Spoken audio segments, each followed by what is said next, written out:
Jenderal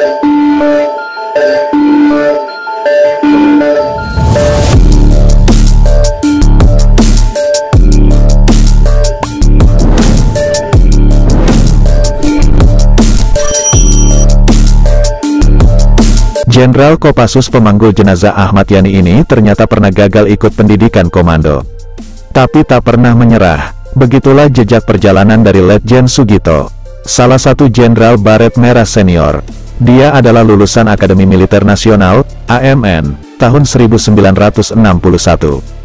Dia satu angkatan dengan Jenderal Faisal Tanjung, yang juga Jenderal Kopassus. Faisal adalah mantan Panglima ABRI.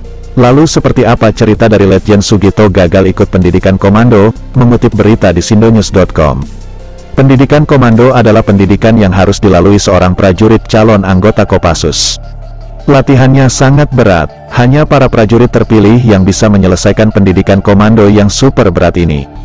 Dalam tahap akhir, akan ada perjalanan panjang jalan kaki sejauh 500 km yang harus dilalui para calon prajurit komando sebelum mendapatkan brevet komando. Nanti di ujung perjalanan, di Pantai Permisan Cilacap, para calon prajurit komando akan dilantik resmi sebagai prajurit Kopassus.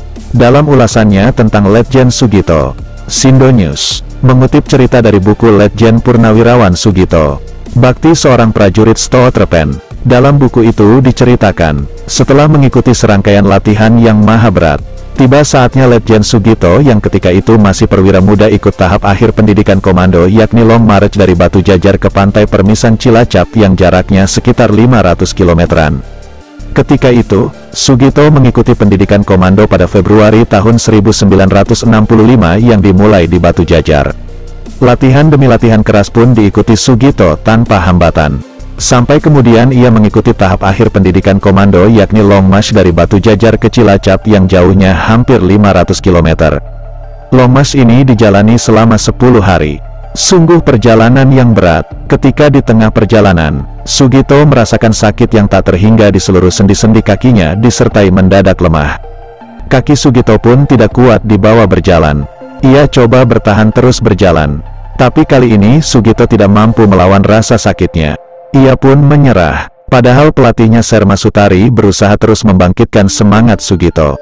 Tapi ia tak kuat, akhirnya menyerah. Sugito pun akhirnya ditinggal kelompoknya hingga kemudian dievakuasi oleh pelatih ke Cijantung. Singkat cerita, ia dikembalikan ke Cijantung. Kawan satu kelompoknya Letjen Sutejo baru tahu Sugito gagal ketika ia sudah finish di Pantai Permisan Cilacap. Sutejo juga Jenderal Baret Merah. Nah, ketika dilakukan jumlah anggota kelompok, ternyata tidak lengkap, tidak ada Sugito. Pak Gito itu kan sprinter, pelari cepat. Biasanya pelari cepat tidak tahan jarak jauh. Tapi apakah itu sebabnya? Saya tidak tahu, kata Letjen Sutejo seperti dikutip dari berita Sindonews.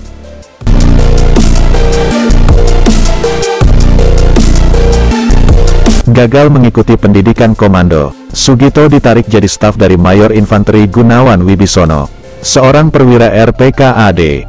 Saat jadi staf Mayor Gunawan Wibisono ini, Sugito punya kesempatan menambah jam terjun payungnya. Ketika itu Sugito dipercaya jadi salah seorang perwira yang bertanggung jawab dalam riset penerjunan. Maka mau tidak mau ia harus total selama proses penelitian supaya bisa memberikan laporan lengkap kepada atasannya. Sorti demi sorti terjun statik diikutinya, termasuk malam hari. Jumlahnya 6 sorti, yang kalau diakumulasikan sejak mengikuti kursus infanteri, Sugito sudah mengantongi hampir 10 kali terjun, tulis Sindonews dalam beritanya. Ketika jadi staf Mayor Gunawan inilah Sugito mendapat perintah yang tak akan pernah dilupakannya. Ia diperintahkan untuk membantu pemakaman 7 pahlawan revolusi di Taman Makam Pahlawan Kalibata pada tanggal 5 Oktober tahun 1965. Sugito mengenang, sebagai peringatan Hari ABRI pada tanggal tersebut adalah peringatan Hari Angkatan Bersenjata yang paling menyedihkan karena berbarengan dengan pemakaman para jenderal pimpinan TNI AD yang dibunuh gerombolan G30 SPKI. Dalam upacara itu, kebetulan sekali Sugito mendapat bagian menggotong peti jenazah Jenderal Ahmad Yani, tulis Sindonews dalam keterangannya.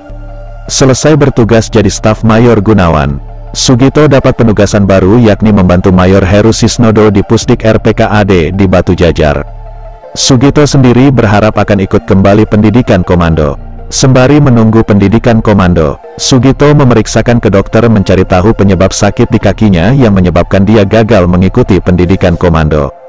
Hasil diagnosa dokter, Sugito terkena malaria, yang salah satunya menyebabkan sakit di persendian kaki dan daya tahan tubuhnya menurun. Sampai kemudian pendidikan komando kembali dibuka. Sugito kembali dapat kesempatan untuk mengikutinya. Tahap demi tahap pendidikan komando diikutinya tanpa hambatan. Lalu tiba tahap akhir Long March ke Cilacap. Ketika masuk tahap pendaratan di Cilacap, Sugito disuruh jungkir oleh bintara pelatih dari sebuah ketinggian. Alasan pelatih sepele hanya karena Sugito orang Cilacap. Alasan yang sepertinya dibuat-buat saja. Kelak pelatihnya yang asal Aceh dan terkenal galak kala ikut pendidikan komando kedua kalinya. Jadi anak buah Sugito, ketika diterjunkan ke medan operasi di Timur Timur. Akhirnya, Sugito pun meraih brevet komando yang sangat diidamkannya. Ia pun resmi jadi prajurit komando.